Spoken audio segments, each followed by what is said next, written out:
Hello, everyone, and welcome to episode 24 of Podcast of Five Rings, your source of enlightenment. They're on with video games, tabletop, anime, film, and tech. Each episode of Podcast of Five Rings releases Monday mornings on iTunes and Soundcloud, and now topic by topic, day by day on YouTube, with the full video releasing on Friday. Catch updates about the podcast, or for other news, give us a follow on your social media platform of choice, listed in the description below. I'm your host, GM, and overseer of Podcast of Five Rings, Obsidian, joined by the resident wildcard, Mal. Howdy. Mowdy. Stop saying stuff that rhymes with your name. And you won't get bad puns. We got the Dark Fortune Duelist meta. Meow. Meow. Meow. And the robotic wall that will not fall, Tetsuo. Meow.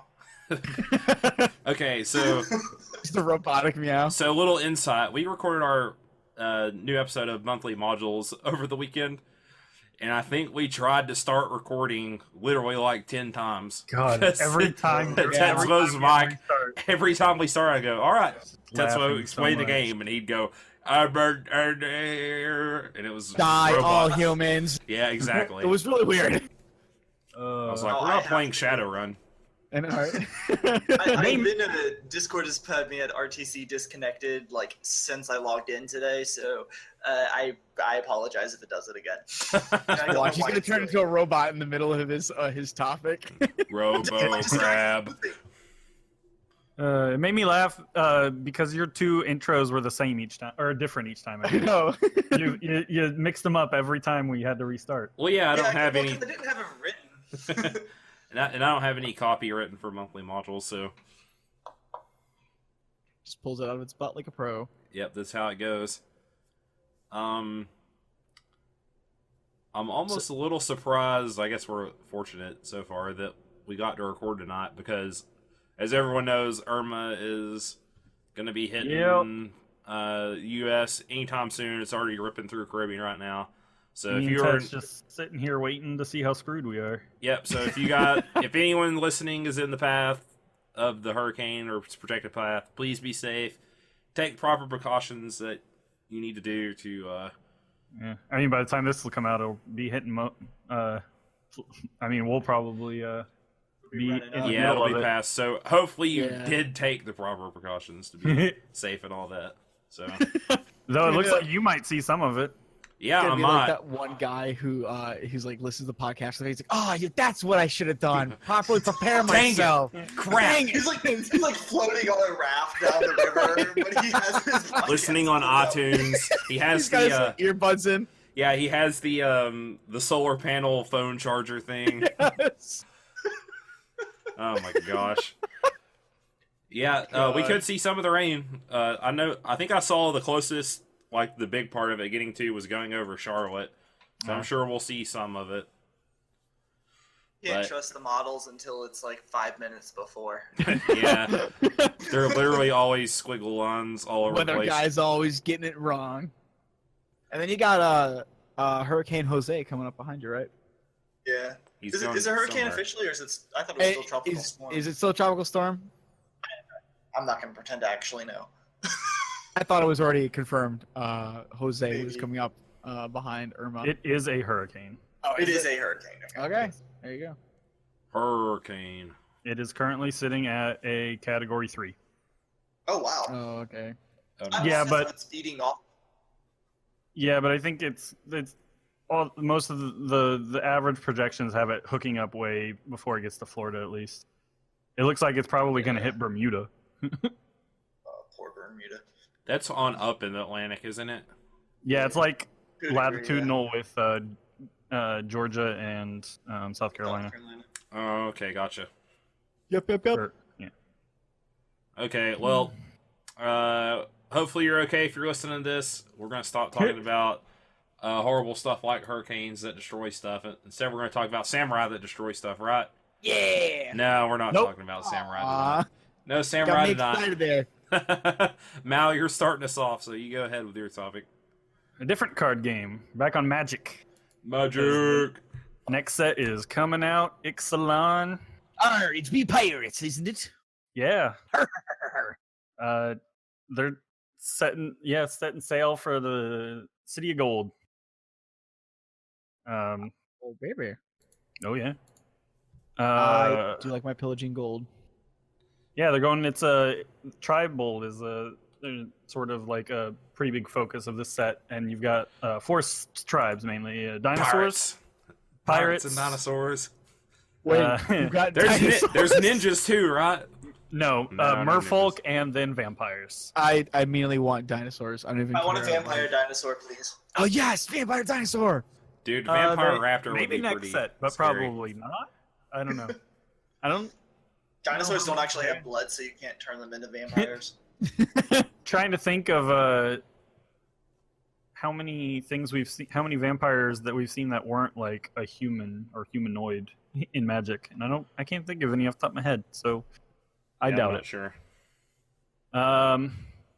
I'm really looking forward to this set. I think it's getting up. It might end up being my favorite set, flavor wise, since they destroyed Zendikar, and with the stupid Eldrazi, I'll never forgive.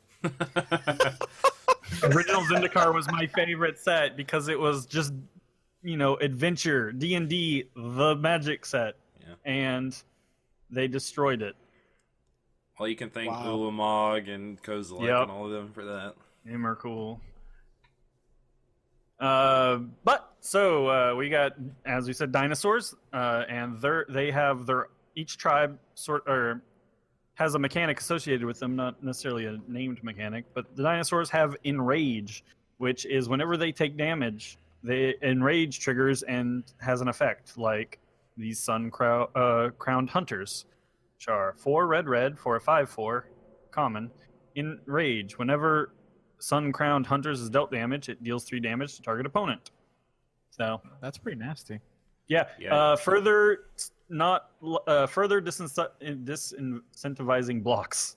Yeah, you can be super aggressive with an Though it also disincentivizes block, attacking because it works on defensive or offensive. It's just a great mechanic, I think, very for versatile. someone like me. We saw the other card that made the 3/3 version of itself, didn't it? The little lizard guy.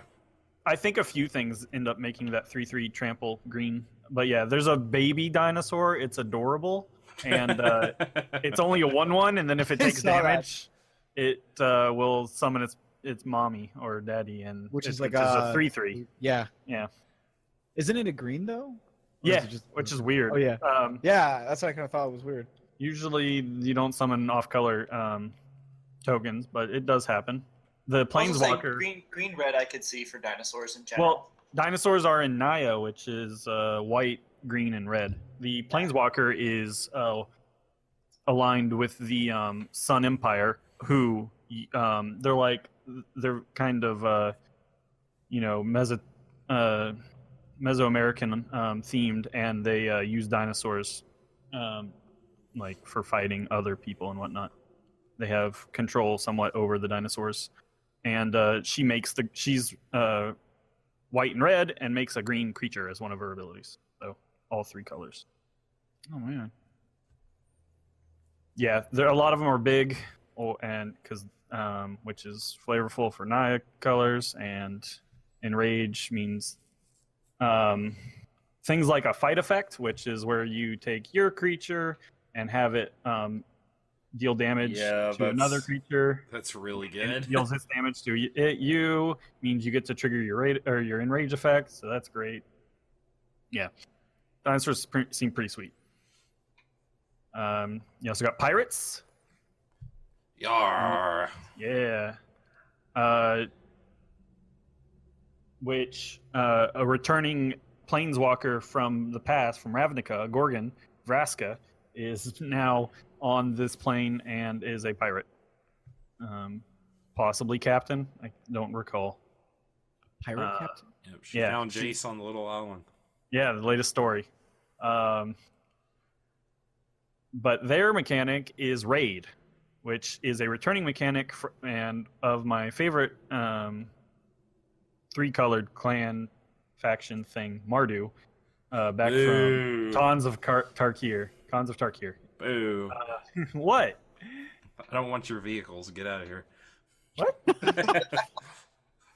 Oh. Mardu existed long before I know it did. vehicles. I mean, long is, that's subjective, I guess, in Magic timeline. But raid is whenever something with raid enters the battle. Well, whenever something with the raid, it usually enters the battlefield, but there are some that are like now on the end step. Basically, if you've attacked with a creature this turn, raid effect happen. Like Deadeye Tormentor, 2 in black for a 2/2. He's a human pirate with raid. When Deadeye Tormentor enters the battlefield, if you have attacked with a creature this turn, target opponent discards a card. And then there's like another one now that I think most of them originally in raid were all pretty much off the top of my head. I can only remember it's like when it enters the battlefield, but this time it's like at the beginning of the end step, if you've attacked with a creature, draw the top card of your library and take that much damage. Like a very popular card called Bob, or nickname Bob. What is it called? I just always call it Bob. Remember? Bob Draw. I don't know either. Dark Confidant. That's what it was. Which is just, it does that effect of you draw, or you get the top card of your library and take that much. It's converted mana cost and life loss every turn. But why is it called Bob? Because the guy who designed it was back when they did invitational cards, or I can't remember. Yeah, Magic Invitational is when you want to turn the Magic Invitational. You got to design a card, and it usually I think it always pretty much looked like you, at least the original. And so people call it Bob because Bob Ayer designed it. It's an interesting way of doing that. Yeah. It's a really good card, and they've been doing different, basically worse versions on it for a while because it's just too good most of the time. Seeing a lot, the format's already looking fairly aggressive off the bat. Yeah. I mean, we've seen some control stuff. I'm saying like so far based off what we talked Oh about. yeah. Well, pirates also have get treasure because they're pirates, and treasure is an artifact, a colorless artifact token named treasure, and you tap and sacrifice it to add 1 mana of any color to your mana pool, which is kind of like gold from Theros block, but you have to tap it, and basically like energy cells from Tezzeret in Kaladesh, which was I think the same thing. But so pirates like to get treasure, and then you can ramp with it or use it. Like there's one pirate who sacrifices treasure to get +1/+0 till end of turn per treasure. I'll be interested in seeing the kind of ramp, because I think dinosaurs are going to want to ramp because they're usually pretty high costed, and treasure can also help ramp depending.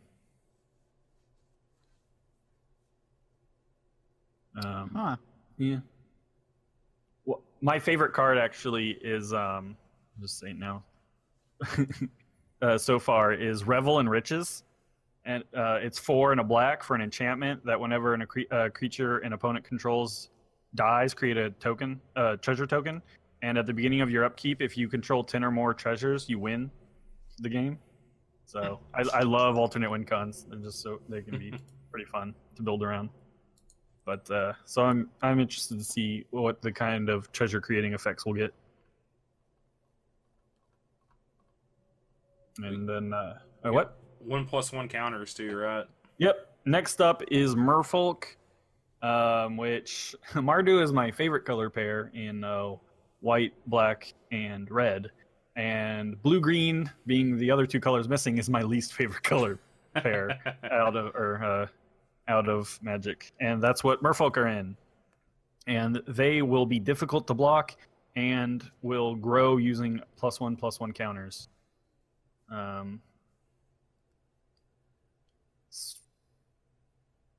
Yeah. The Explorer mechanic. I was just looking for an example. Merfolk. They didn't have one in the mechanics article. Well, there's the Wayfinder. When she enters the battlefield, she explores. You reveal the top card of your library. If it's the land, you put it in your hand. Otherwise, you put a +1/+1 counter on her. Oh yeah, that works. Yeah, explore is a general mechanic, though this one is a merfolk who happens to use it. So I think they're going to just have abilities in general that help give them +1/+1, just whatever, randomly. Yep.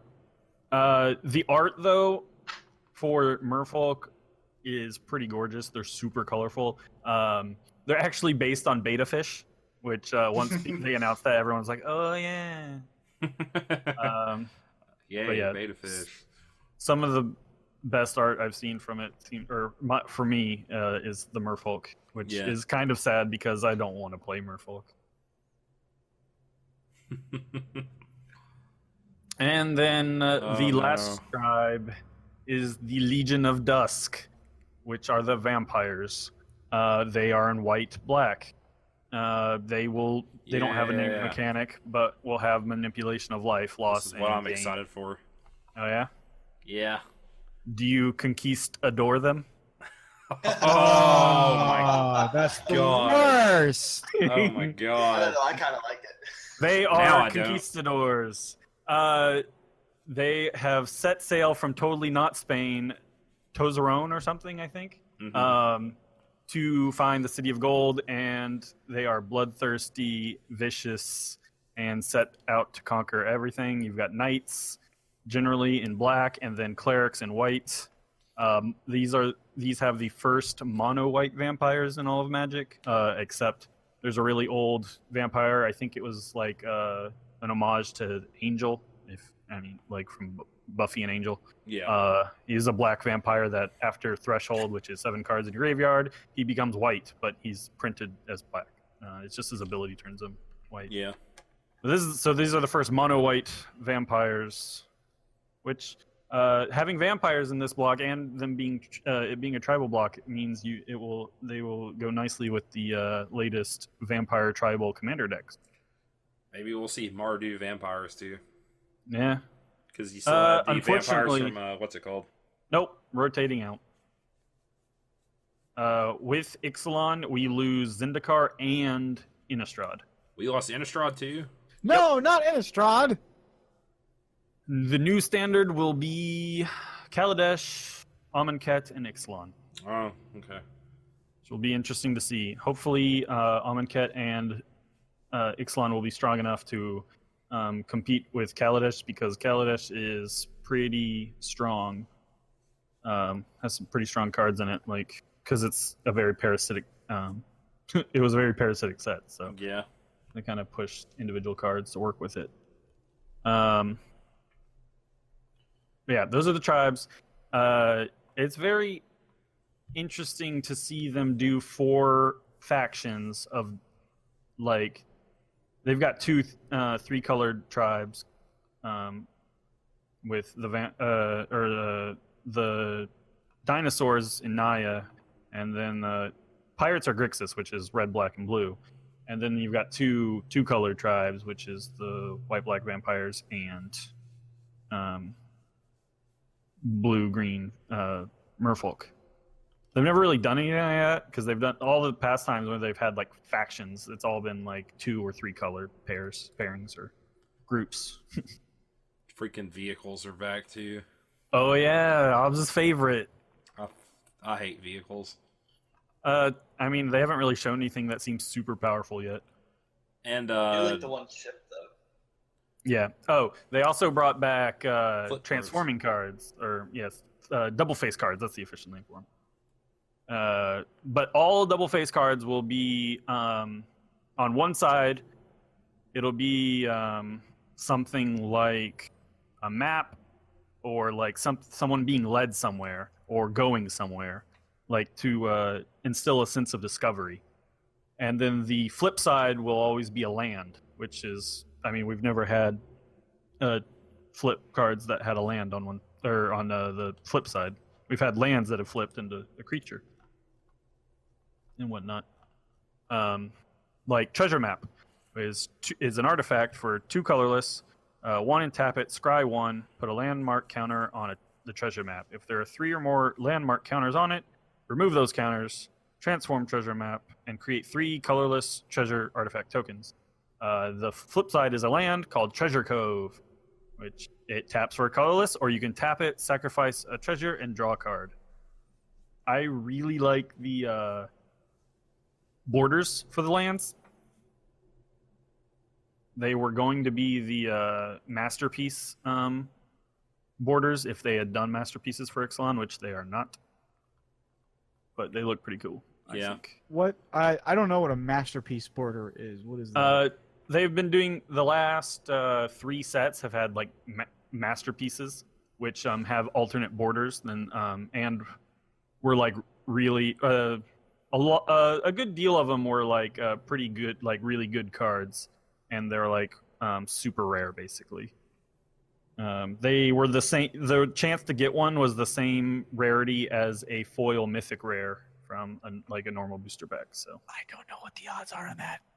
it's like 1 in 4 booster boxes, which has Holy shit. 36 boosters. So 1 in, I don't know, someone. My friend has bought 2 booster boxes worth of cards, and he's gotten 5 of them Oh wow. Holy over the last few shit. sets. But yeah, they always have a different border. They always look special. And So that's so wait, that's you said 4 booster Ixalan's- boxes. yeah, 4 booster Right? boxes. That's 144. That's 1 in 144, I think. yeah, boosters. Right. So Good. Yeah, boosters. were rare. Yeah. but they did good, Jesus. they helped keep the price of standard down, which was pretty good. But after people were really disappointed with Amonkhet's invocations, they kind of the first 2 Zendikar had lands and the Kaladesh had artifacts, and they had a cohesive theme. And then Amonkhet did not. And people didn't like them as much. Plus the borders sucked. Yeah. Oh wow.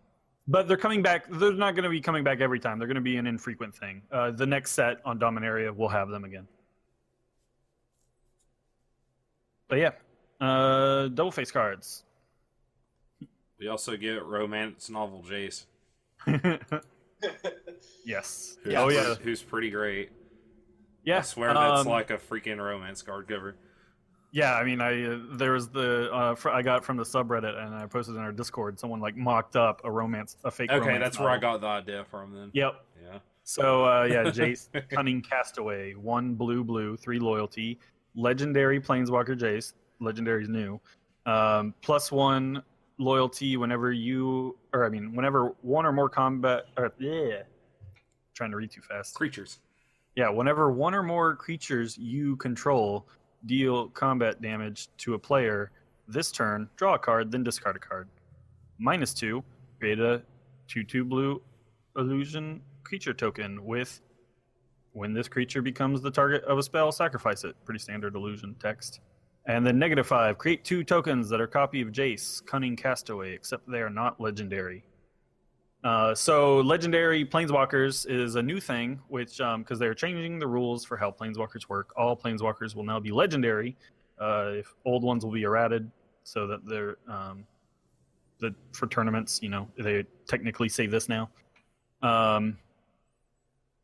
It means you can have before, because all Planeswalkers have a type. Like he's legendary Planeswalker, and his type is Jace. You couldn't have 2 Jaces, like this Jace and an older Jace. You would have to sacrifice 1. Couldn't have 2 at once. But now that they're legendary, you just can't have 2 of the same name. You can have an old one and the new one. Which is nice. Yeah. Was that ever like a really big problem, or was it just something kind of like a quality of life thing? Yeah, I think it's probably more of a quality of life thing. It's more in line with actual legendary creatures. It just keeps them under 1 rule, because a lot of people just assumed the Planeswalker uniqueness rule was the legendary rule, and that technically wasn't the case. So now it is like it's just part of the legendary rule now. Okay. Clarification. It's it's a big buff to certain Planeswalkers, like that have multiple good versions of them, like some Gideons and Lilianas. I think Modern is already there's already 2 good Lilianas in Modern, and now people get to play them both at once. So Yep. And in the story-wise, we know that we just found out that Jace has lost his memory after being just backhanded by Bolus mentally and shot off the plane. He wakes up. He doesn't know who he is. Yeah, he knows what an albatross is, and he's like, "Why do I know that?" Yeah. You get to see him. You get to basically see him be. Is a Castaway the movie? Yeah. It's basically Tom Hanks. You find out that his ultimate from his Planeswalker card, creating 2 copies of himself, is really sad, and because he just wants some friends because he's alone on a useless island. Yep. Oh, that's depressing as fuck. Yeah. But he gets muscles. He gets. Well, thank God he gets buff. Yeah, buff You know, Jace. they wouldn't. Buff They wouldn't Jace. get to do the front of the romance novel if he didn't. Right. You know. This That's true. is there's the strongest Jace is Jace the Mind Sculptor. Well, now we've got Jace the Body Sculptor. Based on all my jokes from Reddit. Jace hits both the physical and mental gym. Yeah. It ends with Vraska, who was a nemesis of his on Ravnica, which he is because he's like a living embodiment of law on Ravnica, and she likes to kill people on Ravnica. I could see how they might have a conflict. Yeah, she's an assassin, but now she's a pirate. And Assassin pirate? I guess We could be assassins. She finds him and is like, "What the hell's wrong with you?" And then that's basically how it ends. He's like, he knows he's like thinking like, oh, she knows me, but she's also probably he has the inkling that she's not a great person, but a lot of people will suspect they're just going to be buddies now. Because big thing is he knows how to inherently planeswalk, but Ixalan stops that. No one can planeswalk off of it. Yep. So she apparently ended up here and can't get away. Yep. They're both stuck. The trailer for Ixalan, because I always put out a little 2-ish minute trailer for the set, mentions that no one who enters the City of Gold ever leaves, and people are like, that probably means that's where you got to go to planeswalk out of the place, out of the planes. Yeah, probably. So Probably. It just means everybody dies though. I mean, that's also possible. yeah, I mean, we'll see. That's just the running theory. Yeah. I'm most excited about low mana blue cards that are instant speed and are really good. That Opt and Spell Pierce reprints. Oh my god, Spell Pierce. Yeah. Oh man, so good. I think what we need is another Innistrad set, specifically with Eldritch Beings. Specifically, that's what I think. I'm sure we'll be already back to have Innistrad eventually. No, we need more. We'll get a third Innistrad eventually. It won't be Eldritch Horror. They got to get Soren out of the stone. Out of the thingies. rock. Yeah, he's still just in a rock. What is that website? There's is Soren still stuck in a rock.com, and it's like, yes, he is. They got to get Nahiri to get him out. But yeah, I'm super excited for the set. I love the themes of exploration. It harkens back to the original Zendikar, which is my favorite set of all time. I gotta admit, I really like a number of the different themes that they're going with creatures. I kind of wish Black was not vampires. Well, they black is always, or vampires are always black, or at least originally. Well, I mean, I wish they weren't doing vampires. Kind of with all the other themes that you got. You've got pirates. You've got dinosaurs. Actually, so they have these every they're. I don't remember the word they used. It was biennial or something. It was just a version I hadn't seen. I assuming that means biannual, but they have these little pitch days where anyone can pitch things, and part of that day is pitching sets, and they can do a little 5-minute pitch for a set. Steampunk World became Kaladesh, Egyptian Plane became Amonkhet, and Vampire Conquistador set actually became this one. So they were the founding piece of this set. Nice. Okay, hold on a second. If they're conquistadors, this changes everything. Yeah. Didn't you catch my whole conquistador pun for introducing vampires? I didn't even notice it. No. Oh yeah. Plus Right they've got over his head. lavish I gold. heard it. I gold heard it. armor. I just thought you were making a horrible pun.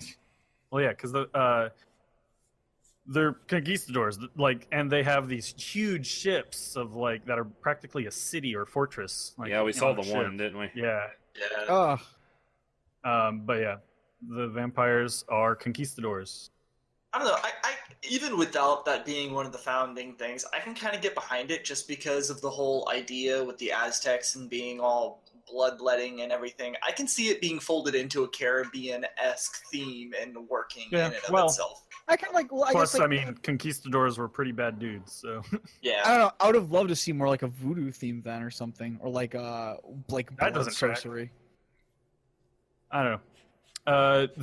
Because the vampires come from totally not fantasy Spain, where there is ruled by a vampire empress, and I would love to actually, if we return to this plane, actually see that take the focus, because they're actually like we don't usually see not since like Dominaria, which was just one big plane of everything. But usually you're just focused on one continent on a plane, but this one actually actively mentions like there is another continent on this plane that we are just not looking at right now. Yeah. Hot damn. Yeah, I'm excited. I'm excited to test a lot of it out on Arena. Oh yeah, they announced Magic Arena today, which looks very Hearthstone-y, but it's supposed to have complete rules of Magic the Gathering, not like Duels, which is kind of dumbed down. It actually looks pretty good.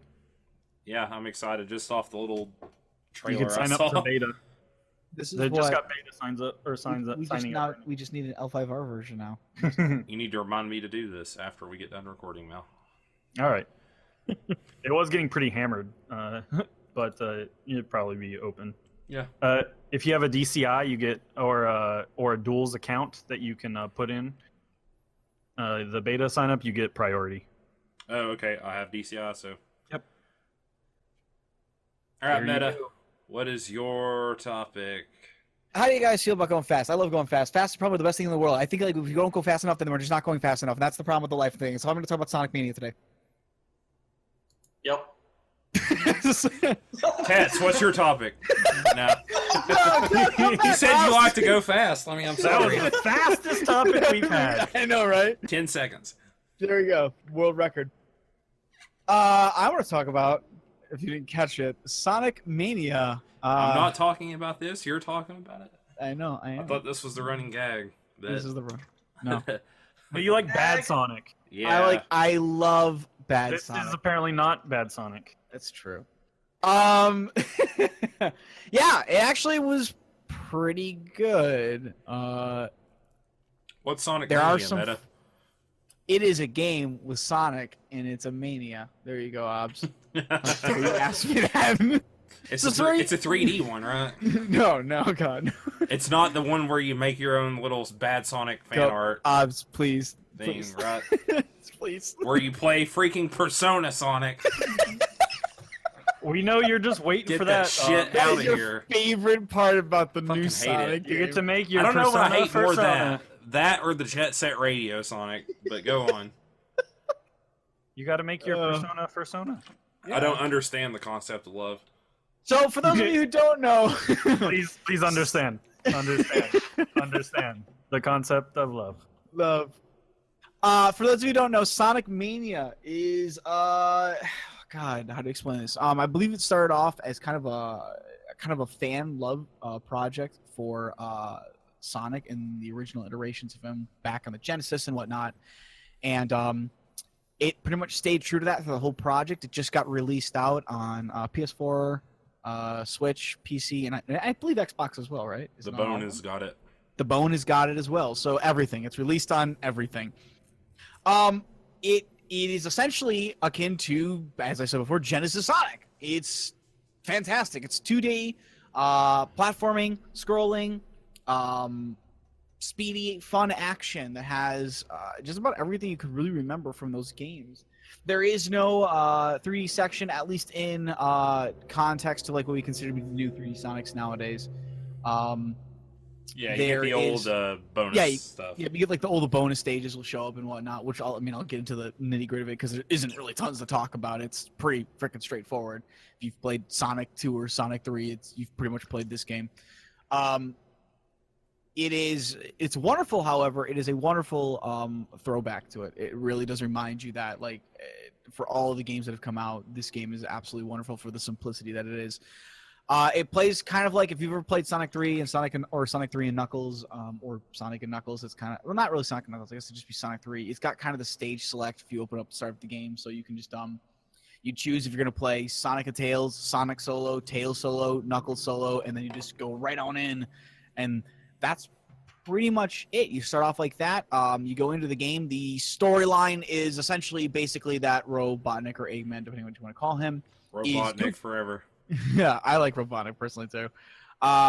He essentially gets his hands on a Chaos Emerald, and it turns some of his egg bots into specialized versions of themselves, as well as causes you to kind of warp all over the place into different, not only timelines. I would assume there's really not, like, again, there's no true story per se, but it warps you all over the place from different areas, different timelines, quote unquote stuff. So you're kind of everywhere. You get to go back to old zones.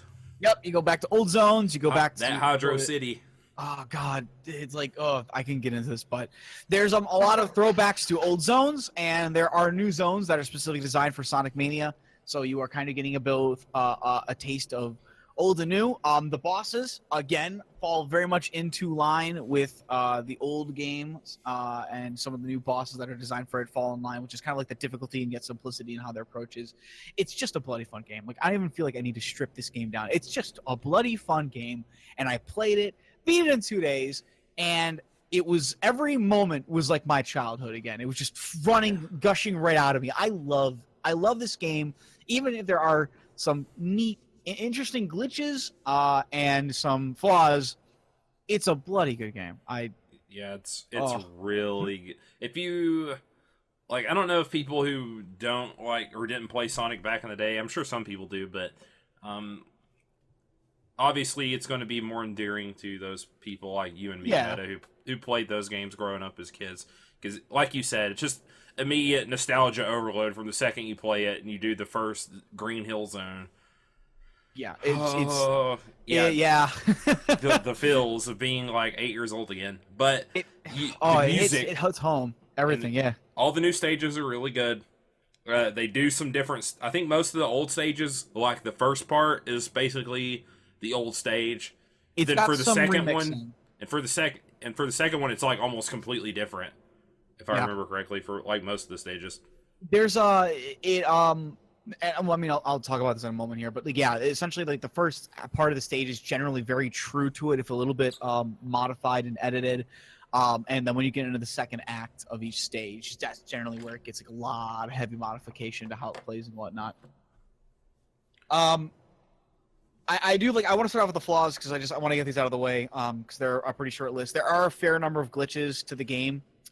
They're not prominent, but they do happen. There is a boss, for instance, in Oil City when you get to the final boss for that one.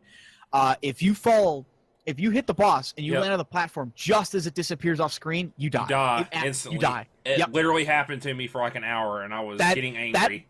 That boss was actually the one boss that took me too long. Wow. I took nearly half an hour to beat that boss because that glitch would kill me. I would have that one health, and I would get killed by that. They haven't addressed it. Not that I know. Like not yet. on Twitter or anything. No. I haven't checked. One of you guys might be able to grab it up for me, but I didn't look. I mean, it's not a game killer. It's just that actually makes the boss incredibly difficult. Because of that, because if you even progress along, you have to actually make sure where you're falling is safe, and sometimes you have to make sure you use the momentum in the game to kind of launch you away and not on the platform, because the boss might pop up there and he'll hit you and knock your rings out of you, and they don't bounce on that area because it's all really oil, freaking annoying. It's because of that glitch. It makes it incredibly annoying. But if you can get past that, the rest of the game is pretty bloody fantastic. So that is just like one of the big issues I noticed. There are some glitches out there. Another issue that I noted, and this seems to be just a pullover from new Sonic games in general, the freaking high, low, middle paths. I do not like the abundancy of these paths. They are everywhere. It makes the stage incredibly confusing. It's like go left to right, which I'll get into a minute about how that's also changed sometimes. But it's like go left to right, but then you'll go right, and it's like, okay, now you've got two choices. You can go to the high path or the low path, or you can stay on the path you're on. So it's like, okay, well, I guess I'll go to the high path. You go to the high path, and now you've got bottom path or high path. But oh, wait, you've missed this jump, so now you're on the middle path. But now you're on the middle path, you can go to the low path, or you can go to a high path again. Take the high path, but that else you swing you back to the bottom path. Now you're on the bottom path, but wait, you got to go back up again. You're on the middle path. Holy fuck. Just give Why me, does like, that matter? It's because it changes. In one hand, it doesn't totally matter. On the second hand, it does change like where you're going, what like items you might be able to get to, and it can also change if you're trying to get into the special zones if you have easier access to them or not. You could literally go a whole stage and miss the zones because you missed the paths that they are on. So ultimately, at the end of the day, it doesn't blow anything up or like it doesn't make it worse. But it does kind of feel like you have to replay the stages a lot, which I guess gives it replayability. Yeah, that's what I was going to say. That's what I like about it, if anything. It gives, like, when you're going through and playing as the other characters, you can at least go, well, go on this path now and see if it's any different. It does make it harder, though, if you're trying to, especially on your first run, like, get all the Chaos Emeralds and stuff. Yeah. Like even then, like specifically for the high path only because it's the only one that suffers from this. If you're trying to stay on the high path, generally requires a little bit more of like quick, kind of know-how of what you're gonna run into. And I've never been a fan of this. I don't like a game where it expects you to know. It just wants to go fast. Where to go. Well, no, not that. But I don't care for like when the game kind of wants you to know where you should go. And then because on the high path, generally you kind of have to have knowledge of what you're gonna hit before you hit it, because otherwise you'll drop to the lower path. So if you want to see what's up on the higher path, you kind of have to play a little bit more perfect. And I'm not totally a big fan of that, at least not in my simple platforming games. But I mean that's just my opinion on it. So. The only other thing I would say is that they also went left and right a lot. A lot of the stages feel more vertical in nature as opposed to horizontal, because you'll end up going right, but then you'll move left, and then you'll go back right. And then obviously you're always going up and down as well. So it gives a very vertical nature to stages. And it doesn't make them kind of feel like one wide stage. It makes them feel like one tall stage instead.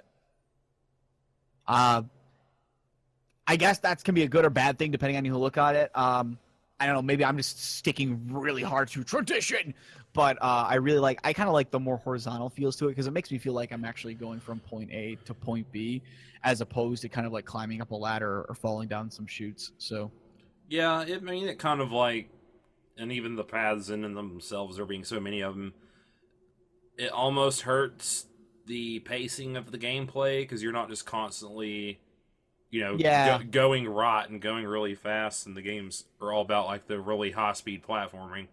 But at the same time, I mean, those are, at least the multiple levels, are stuff that people really like about the game. So, I mean, I don't know. To me, Sonic games are always like the really fast, really tight platforming gameplay. So it's like the only thing I do comes to mind actually specifically is why I don't like the left to right. Well, just because like when you hit like a speed pad or something like that, you'll be going left, and then suddenly you'll hit like another one, but you're going so fast that it starts to do the screen scrolling. Yeah. And then your character will then go like, because you're still holding the button thinking that's the way you're supposed to go, but then it'll reverse you, but you're still holding in the opposite direction, so your character will suddenly slow down. And it kind of sucks a little bit, because then you're like, oh shit, I need to go right now. So then you'll hit right, but then you slow down. And it kind of takes away from the speed. So, I mean, like, again, it's not killer by any means. I enjoy the fuck out of this game. But those are just like the tiny little complaints to get out of the way. Special stages. I was surprised by two things. That they brought back the old special stages, again, mostly from Sonic 3 yeah. and combined with Sonic and Knuckles too. Those are now the checkpoint stages, and those mini games, if you play them, as you do those special stages, you can either get a perfect score by getting all the rings and then getting the last blue bumper, or you can get like the silver, which is just like, it's not fully complete, but you beat it. So, and that actually unlocks a lot of the extras in the game. The extra menus like the debug mode, sound test, etc., etc. So you can get that. And then the Chaos Emeralds are done through new special stages, which are almost Sonic R in nature, but good. Yeah, I guess would be the best. I was surprised when I did the first one. I was like, this is and then I just kept doing it, and you keep speeding up as you get rings and balls. Yeah. I was like, this is kind of fun, actually. It actually, you know what it reminds me the most of is Sonic 2 special stages. The tubes. Just with an actual, but just with an actual race map now. Yeah. They're fun. Yeah, they're actually fun. I enjoyed them. 4 was the hardest one for me. I actually complete the last one first try. I was really thrown off by that because I had a buddy say like the 6th one is really hard, and that's the one that kicked my ass. And I'm like, okay, so the 6th one's gonna kick my ass. No, 4 came in and was like, hey buddy, I'm gonna give you a bad time. I'm like, why? But then I got like beyond that, and it was just like I was done through them. 7, I would beat in one shot. I actually expected to lose on 7 a lot of times, but no, I just got that one first shot. So I actually ended up having to look up because I got enough of the special zones to beat it on my first playthrough with Supersonic. So I got the special ending. I actually had to look up the normal ending, which there really isn't a big difference. Not too much anyway. One thing I will state though is that, man, as much as I like this game, I still think my favorite final boss for the Sonic games was Sonic 3 and Knuckles. I loved the background. I loved that you were flying through space and asteroids. I loved that it's done. Oh my gosh, it was glorious. Enjoyed the crap out of that. But this one wasn't bad, but I don't know if I cheesed it or what, but instead of flying around Supersonic, my strategy was land on the ground, just kind of let the rings collect into me, don't move around a lot, just kind of collect all the rings, and then when the guy started to come on screen, I would just jump in his direction, and I would hit him, he'd take damage, he'd fly off, and then the other guy would come on screen, and I would repeat this process. It was literally me just jumping left, waiting for the next guy, jumping right, waiting for the next guy, jumping left. That was literally it. There was almost no strategy. It was really freaking weird. Yeah, a lot of the bosses are kind of easy. Yeah, but like even for the final one, I was surprised that it was actually far more fun. The other bosses were way more fun than the secret final boss with all the Chaos Emeralds. I was kind of depressed by that a little bit. But yeah, other than that, it hits home in every way. Really good. Tight controls, quick and speedy. The bosses again are very fun. Nothing really breaks the pace of stuff too much. Beyond like what we talked about earlier. Music is fantastic. I would definitely buy the soundtrack to this game. Best part of the game, in my opinion. Yeah. Freaking phenomenal. All the new music is really good too. Oh yeah. I actually already found a playlist of it, and I was just like, okay, well, this is what I'm listening to now. Exactly. It was very good. And I'm sure we're going to get another probably Sonic Mania game in the next few years. I'd kind of like them to, and I wonder if this will maybe inspire Nintendo to do this. Almost maybe make like a retro Mario, like Super Mario World 3, since that's their biggest old school Mario platformer. I wonder if they would think about doing that. I don't know. It would make a lot of money if they did. I'm sure it would. It also costs a lot of money now to do like pixel stuff, though. So. Yeah, but even if it costs a lot of money, I think it's still easier. No, is it? I don't know. I thought it was still easier to do pixels than it was to do. I just know people always say like it's really hard to do this kind of art in games now or something, which is kind of weird. It is. It's more the artists that specialize in it might be a little more expensive. That's what I would think, but I don't know that that's true. Makes sense. I was gonna say because like they were churning out sprite games like a dozen back in the day. So yeah, well, I mean, look at any indie developer game. Like most all pixel art. So I mean, I don't know that I believe that. I really don't, because the amount of time and effort it takes to make a pixel art character sprite sheet does take time and effort, but I don't feel like it takes as much as it does to animate a 3D skeleton. Yeah, because I was gonna say like 3D animations. So, 3D animations. Maybe it depends on the engine. Yeah, I just know that's the excuse that's always given. Yeah, I don't know. I don't know if I agree, but what the fuck do I know? So yeah, final thoughts of it. It's a fantastic game. I give it a 3 on my 3 out of 3 scale. $20. It's well worth the $20 that the game costs. It's only $20. Yeah, it's only $20. Yeah. I missed my 7 out of 10 too much water rating for Ixalan. I give it a 7 out of 10. Too much water. Too much water. If I had to rate it, Sonic Mania for me gets a 7 out of 10. Very good, very solid. I'm gonna give it my 3 out of 3. It's a game you should definitely buy if you like Sonic. Well, if you like Sonic. If you like a good platformer game, you should get it. If you hate Sonic, well, then there's nothing I can do to change your mind. So it's a 2.86714. Oh, please don't start. Don't start. 3.14159. Yeah, 3.14159. It is the POV games. All right, Tess, like what's your that. topic? Well, instead of going into older games, I recently, finally got my hands on Final Fantasy: The Boy Band Experience. That's an old game. That came out in November. That's super That's old now. super old, man. We've had like 10 Game of the Years come out since I didn't then. even know you got Old Final as Fantasy in- 15.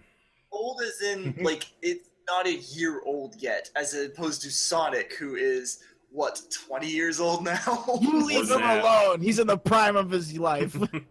Like 26, I mean, how old is Final Fantasy? Older than 15. Sonic, actually. 30 years. Yeah, they've been going a long time.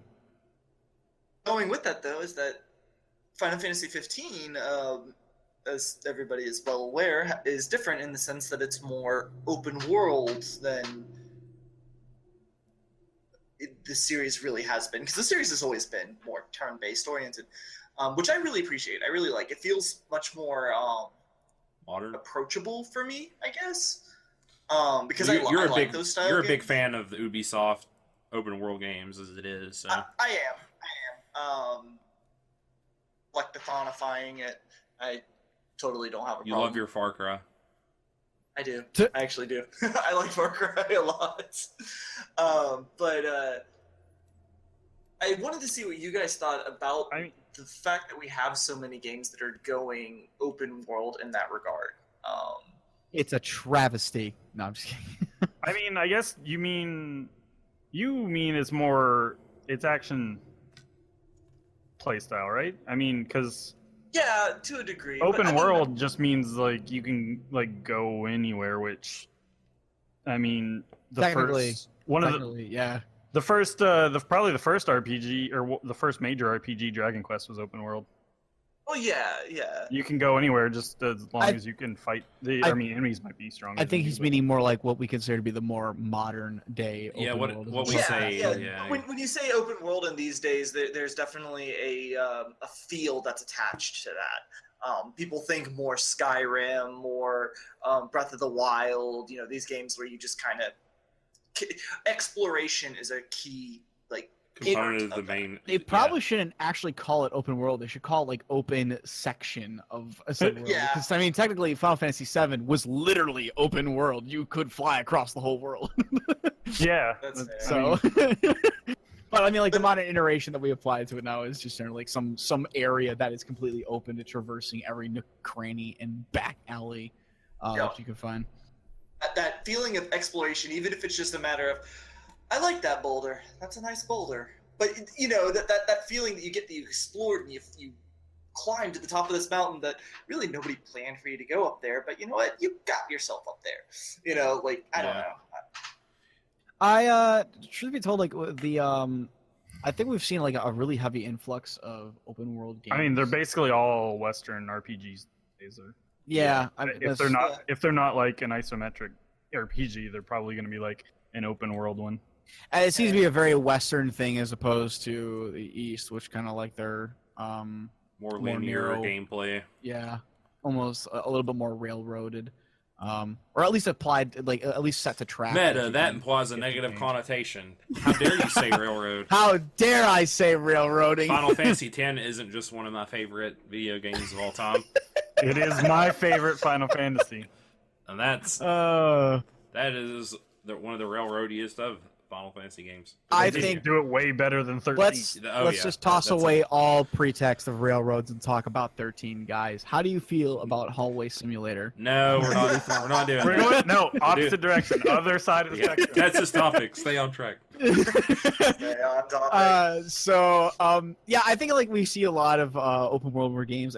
They have kind of become more prolific in the years. I mean, and I all the actually biggest remember ones are like, Skyrim's huge. Probably one of the biggest RPGs in the Skyrim's everywhere though. What's it called? Witcher 3 is Yes. open world too. And, Witcher 3 showed you how to. God, everybody loves Witcher 3 and Oh, yeah. Witcher, and I've never played the game. I never played so it I either. dare not say anything against it, but Apparently, good. as everybody and their grandmother has told me, Witcher 3 is everything done right in an open world game.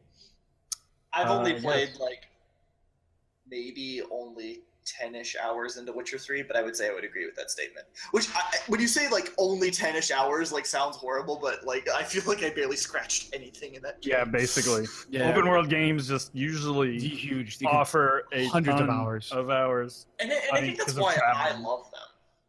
You know? Just, yeah, But- as you were about to say, because of travel. But they make travel fun. It's not like just boring. It depends on the game, I guess.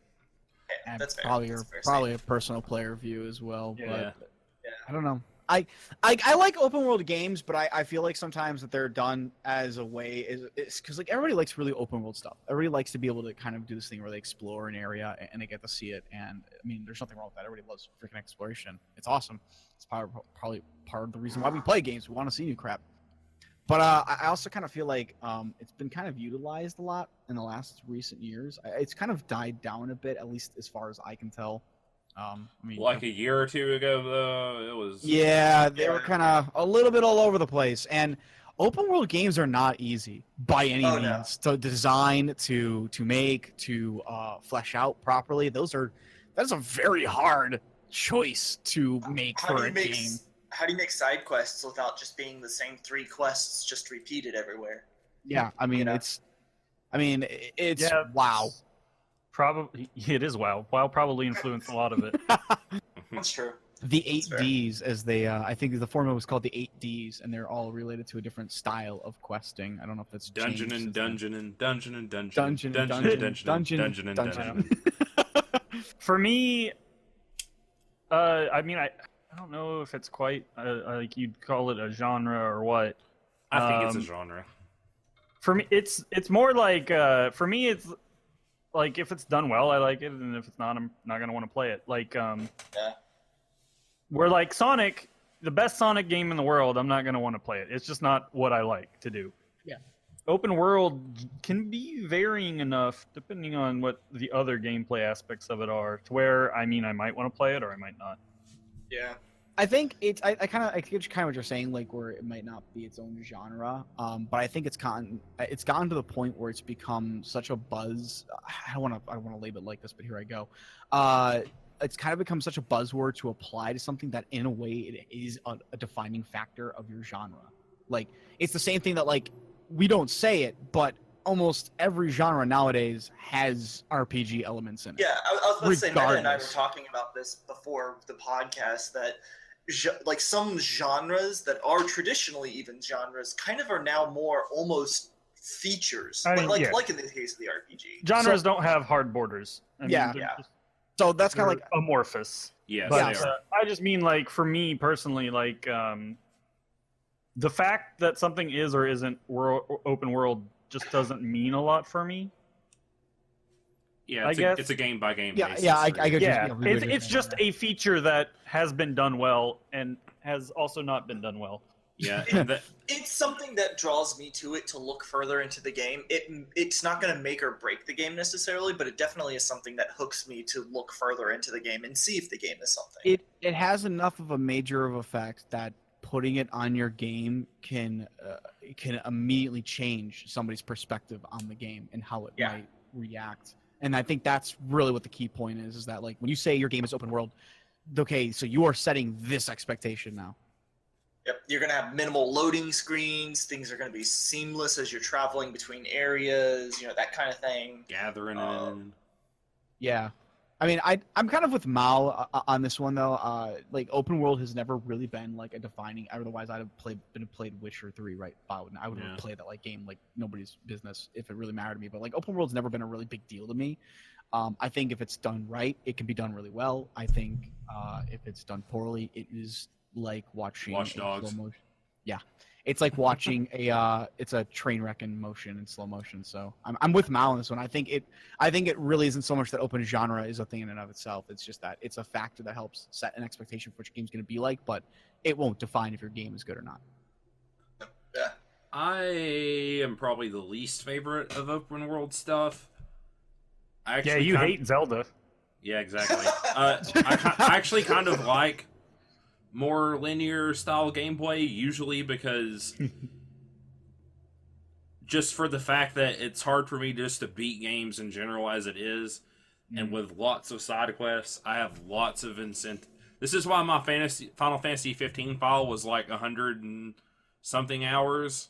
You can't say you don't like side quests though. You love RPGs.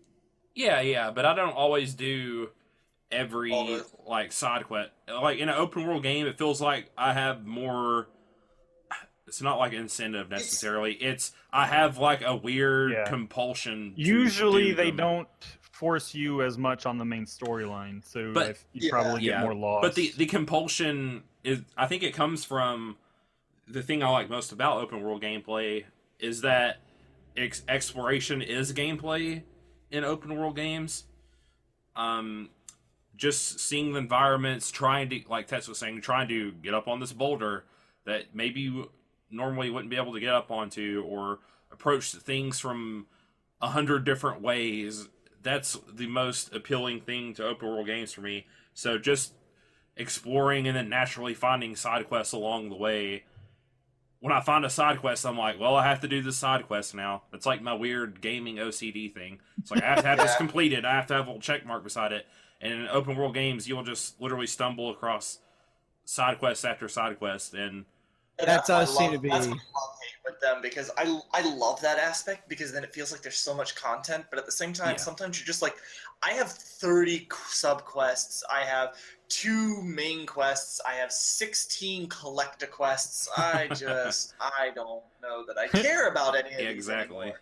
It kind of becomes quest manager. It does become a well-known problem. And then generally those side quests tend to be repetitive, like the nature of the side quest ends up being the same, and that really kills it too.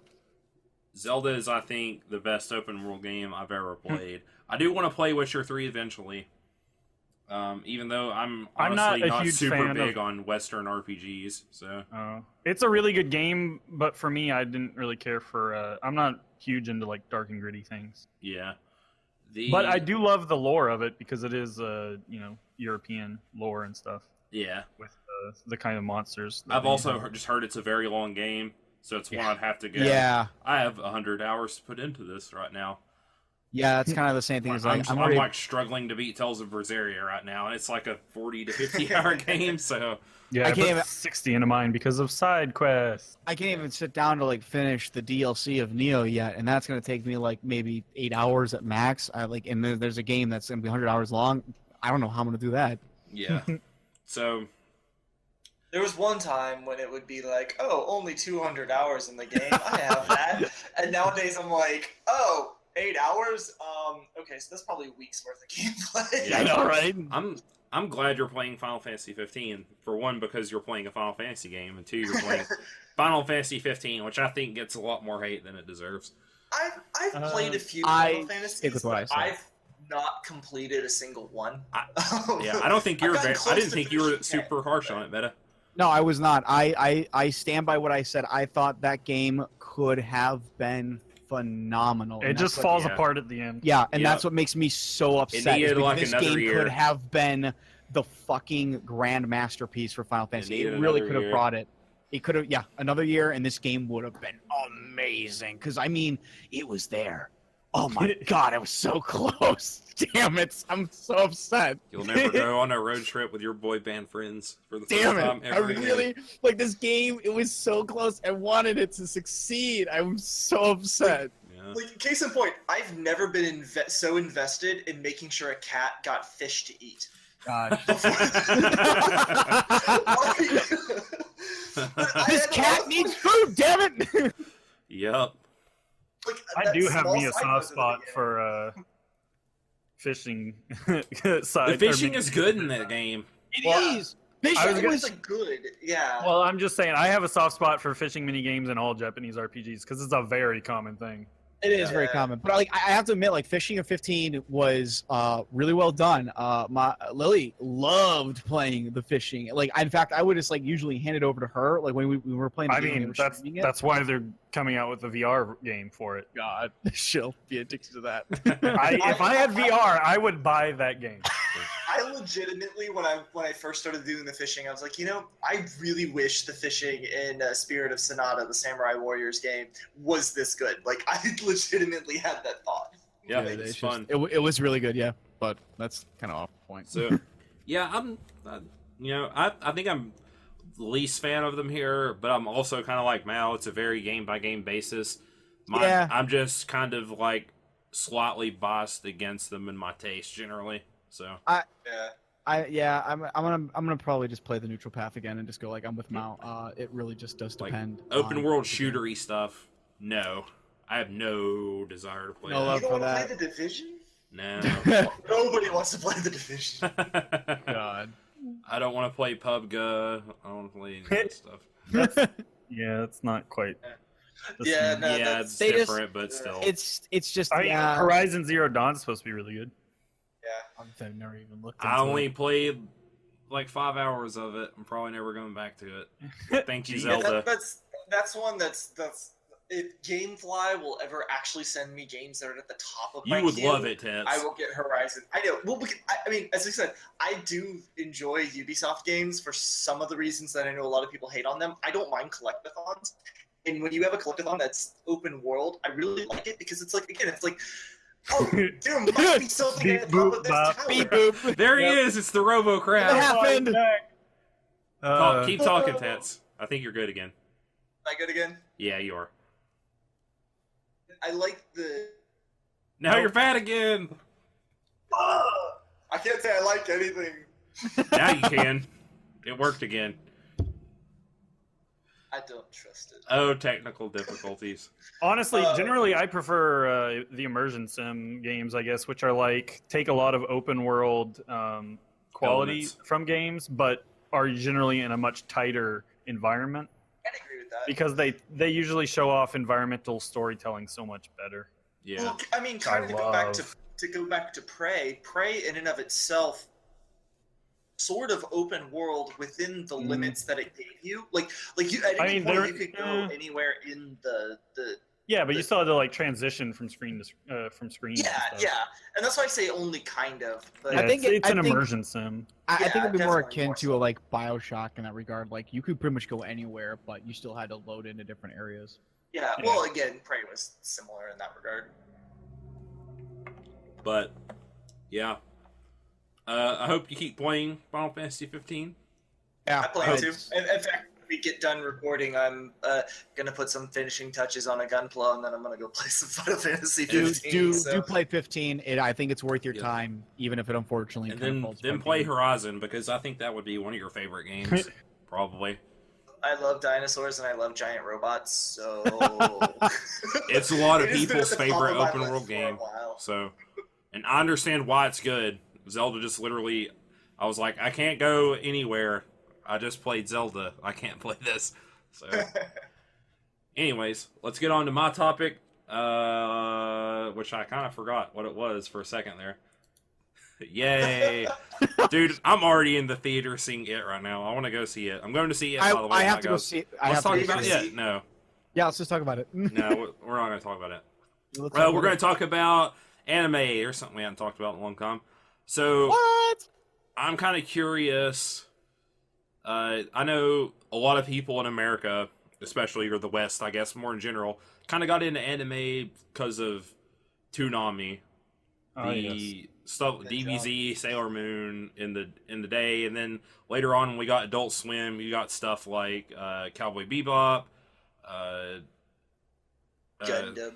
yes, Trigun. Gundam, Trigun, the one I can't remember that I wanted to kind of talk about, so it's obviously not my favorite. But I want to hear your guys' kind of like the 90s era anime. What's one that is like near and dear to you? Maybe not even your Star. favorite, but yes, Outlaw Star, that's what I was thinking of. Outlaw Star has such a huge place in my heart. Oh my! The it is opening- one of my go-tos. The as one opening of my monologue of favorites. Outlaw Star for every Oh, yeah. episode makes me very nostalgic in a way that Uh. almost makes me shed a tear. I love that feel like- opening thing. I feel like you don't agree, Mal, with that giant sigh. No, I'm just remembering me and Tess were really into Outlaw Star. We actually bought the set together. I think we split. Yeah, we had saved. So we went to the mall, and I didn't have any money on me because I think I spent it on like the movie or whatever reason we were at the mall. But Mao had enough to buy the DVD set, but didn't want to blow it all in there. So I ended up saying, just do that, and I'll pay you back with lunch money. And so I like didn't eat lunch for like a week, so I could save up the money to pay Mal back for the DVD collection without loss. Because anime's expensive, yo. Yo, it is. Yeah, it was probably like $60 for that Holy shit. or more. Yeah, I do remember that very clearly. So I guess I'll go next. It's not really near dear to my heart, and in fact, I've never gone back to even try to bother with it. But I didn't actually start anime with Toonami or anything. I didn't have Cartoon Network growing up effectively all my life. So I never got to see Toonami except at other places' houses. But on Saturday, on Fox Family, in the morning, they had The some Sonic shows that animated rolled. cartoon. No, not that one. They actually... That's fucking ops. You knew it was coming. You set me up for it. I didn't see it coming. That's the problem. They never see they it actually- coming. They never do. It was too fast. Bras. They had Monster Rancher and Oh, yeah. Digimon on it. I hated Digimon. Those were really the only shows I really remember at the time. But I remember watching those, both Monster Rancher and Digimon. I'm so sad that Monster Rancher's a dead IP. I know. It is. It's in the graveyard, man. You know, That close to buying one of the old games the other day. In fact, I have like 2 or 3 of them for the PS2 because I had to introduce my wife to them when she first got a PS2, which was like not 3 years ago. And then the only other one is the most obvious one. It was Pokemon in the morning as well. So Man, Pokemon before school. that was In the pretty much morning. before school though. So that was early in the morning. Gosh damn. But those are what I kind of grew up with. At least in my youthful years, I guess I should say, less so grew up with. But that was what it was my exposure to it. And I didn't even actually, funniest part about it was I actually didn't even know that Digimon and Monster Rancher or Pokemon at the time were anime. I just thought they were just Cartoons. I literally thought they were just cartoon shows. And it wasn't until later, obviously, when I found out what anime was, I was like, oh my god, and my mind exploded. I was like, I was watching anime? And then I realized I had been turned into a lover of all Japanese things Weeb. by them. Yep, I was turned into a weeb, And and I then can he never watched look back. Rurouni Kenshin, and it was never the same. Never the same after Rurouni Kenshin. That would be my favorite. That would be that's my I favorite mean one. that's 90s. Toonami It's era. Toonami era. Yeah, but again, I didn't watch it with Toonami. Well, you don't have to. I'm just saying that kind of style. Yeah, Yeah. he's just saying what from that era. Yeah. But yeah, no, I would say that's my favorite one. But the manga less. I actually ended up reading the manga before I ever watched the anime fully through. So About it you, was Mel? kind of weird. Mine is without a doubt Cowboy Bebop. It's just one of my favorites of all time. As it I should love be. it. Yeah, the music's just amazing, and I love Spike. He's great. The corgi's is adorable.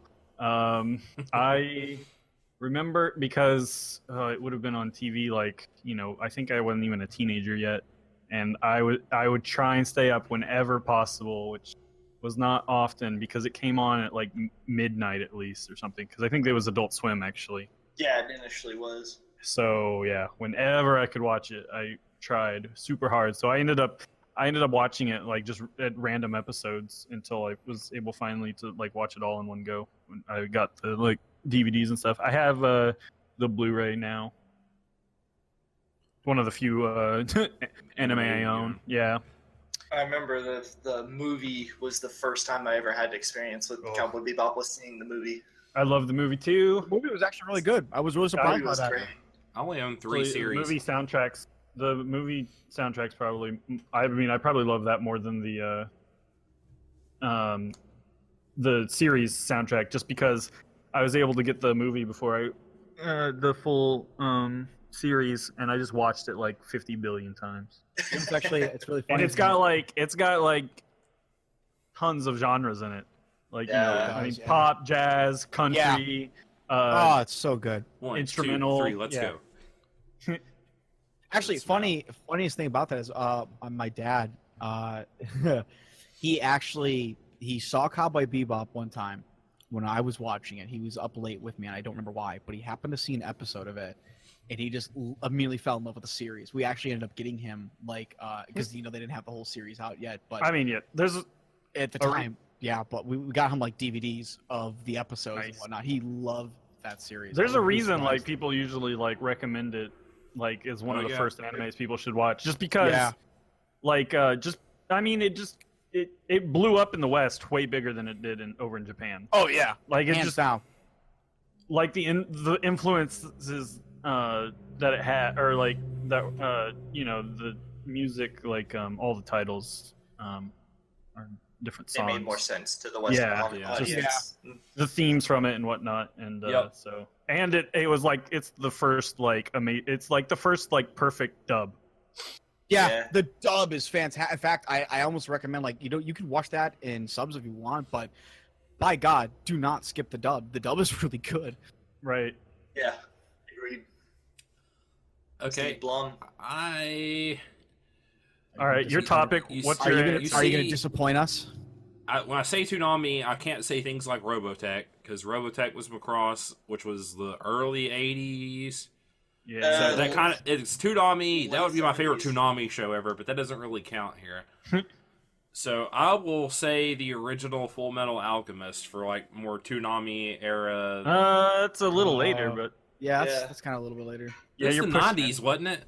2000s. Late 90s? Okay. I think. To the internet.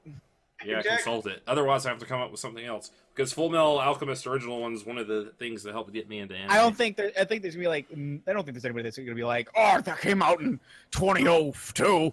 I can't believe it shows that. The manga first released in 2001. Okay. Yeah, the original anime was 2003. But Okay, I mean, It's close enough. That's Adult Swim era. Again, it's just like, who's gonna fucking kill you for that? Okay. Yeah. Okay. So I'll it's say like right on the border. It may have been like late Toonami era. I can't remember what the final stuff in Toonami was. Yeah. Oh, it definitely was on Toonami. Yeah. That's what Yeah. Looking back at it, if you watch it in comparison to Brotherhood, you go, ugh, at some of the stuff. But, you got to watch like the first 15 episodes and then transition into wherever the split happens. Yeah, because like the first three it's like the first 3 episodes of Brotherhood because they're all condensed. Yeah, it has weird filler in it. It has like the robot guy who's it's got the tiny mini skirts line. Yeah, true, which is great. Is like hugely received. Tiny mini skirts. No, probably one of the things Travis Willingham has to say most. Yeah. But I think they did like the Hughes thing the best. Yeah. That was way better than Brotherhood. The lead up to Hughes' death. Basically anything they have that's the same is done better in the original, just because like they shortened the Brotherhood because well, they're like, if you already know this stuff, you've seen people who watch Brotherhood probably watch the original. To explain to people who don't, obviously in anime, like especially ones that are being adapted from manga, most of the time they're running at the same time, and you have to put filler in your stuff so that the anime doesn't catch up really quickly. I think they just knew that the manga wasn't going to end for a few more years. I said ears.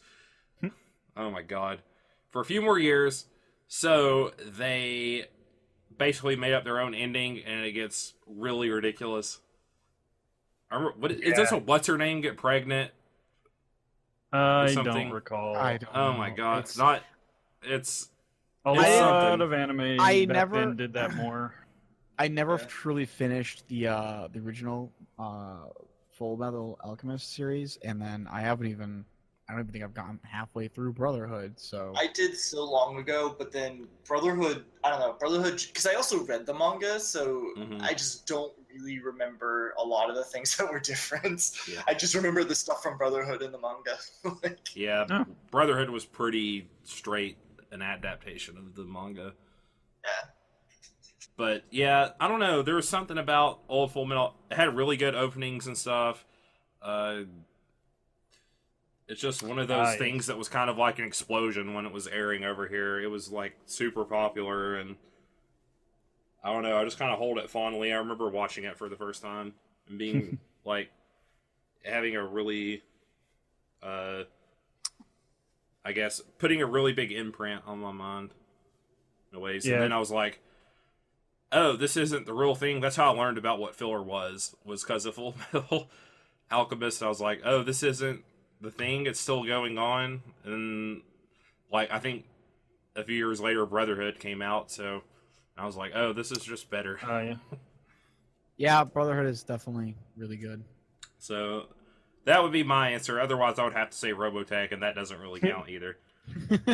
And that's something completely different. I was gonna say, otherwise I would have said the original Mobile Suit Gundam from 1979, which again is not quite 1990s. Yeah. Yeah.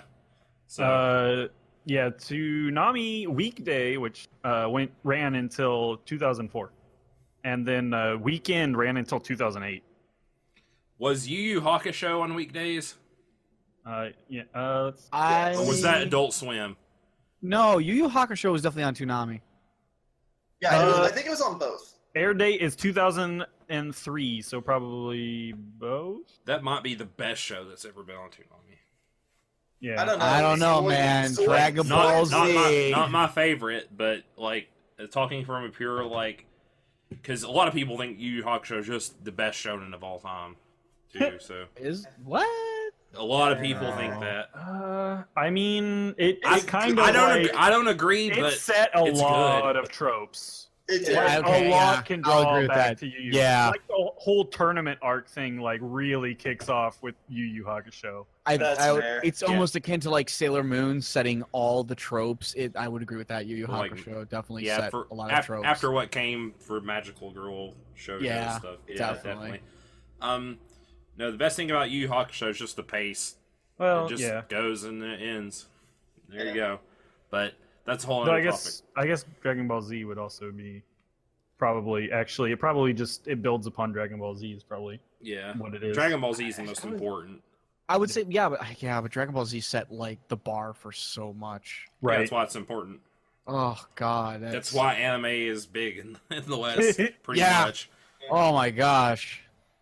I feel like you guys are forgetting about Zoids, though. Zoids was amazing. What? Forgetting about what? No, we don't remember Zoids. I love remember Zoids. Zoids. What? I don't. No, seriously. What is a Zoid? It's Animal Max. I'm kidding. I'm And, kidding. okay, I I'm was about to kidding. say, because I can have a topic all on Zoids if you want. Remember VR Troopers? Don't. No. We can just play Member Berries all night, but I remember Beast Wars. I remember that. Oh, too. yeah. I remember that, Street yeah. Sharks. Oh, All right, all we those. should probably wrap this up. Yeah, probably A very nostalgic episode. very. This has been episode 24 of Podcast of Five Rings, your source of enlightenment in the realm of Street Sharks, video games, tabletop, anime, film, and tech.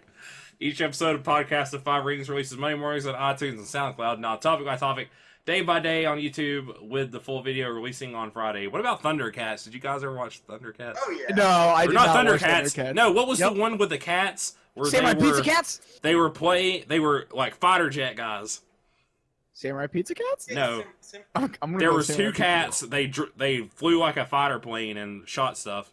I don't know. I'm gonna have to look that up. And you got Biker Mice from Mars. Biker Mice SWAT from Mars. that- Remember that? It's SWAT Cats. SWAT cats, yes. SWAT cats. And Mummies Alive. Oh! And Pirates of Darkwater. yes. And All right. oh my yes. gosh, Gargoyles. Yep. Yes, just all the old shows. All Yep, the you're old right, shows. Yep, Oh okay. my god. I remember them all. The I gotta 90s. finish the outro. We're on Twitter Bye, at Podcast 5R, Bye. Facebook B5R Podcast. Check out Meta. He's been streaming L5R. If you want to watch L5R, maybe he's going to do some more in the future. He's at twitch.tv/PSOFlow. I'm going to go see it. I'm going to get scared. See you guys What are you next gonna week. see? Bye. Later. Bye.